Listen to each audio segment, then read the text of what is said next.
Google's betting you're really into big phones. The new Pixel phones are all slightly bigger than before, but none so much as the new Pixel 9 Pro XL and Pixel 9 Pro Fold. Do you like big screens? You better, because the 9 XL is sporting a 6.8-inch display. That's just slightly bigger than the previous Pixel 8 Pro and iPhone 15 Pro Max, but it's a bit more significant when you have them in hand. Then there's the Pixel 9 Pro Fold, the sequel to the Pixel Fold that looks a lot more like the Galaxy Z Fold 6 than last year's squashable Pixel. It has a 6.3-inch screen on the outside, but an 8-inch screen on the interior. That's bigger than Samsung's latest foldable as well.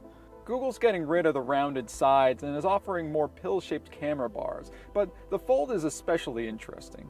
It has a more snappy feel overall, though it's technically heavier than the Z Fold 6. The other thing is that it has a less capable camera array than the other Pros. If you really want to take pictures with Pixel, you may need to stick to the less expensive items. But let's talk about what's happening inside. We use a few quirky features like Major Look on the Fold and Image Reimagine that uses AI to change up parts of your photos. There's also another feature that will make your photos look like somebody who actually knows what they're doing took them with rule of thirds in mind. Despite all that, I was more interested in the Pixel Screenshots app. It essentially acts like Recall on Copilot Plus PCs, but for your own screen snaps. It's useful if your phone is full of receipts and you don't want to look up line by line how much your friend spent on drinks last night. The Pixel 9 is starting at $800, but the 9 Pro will set you back at least $1,000.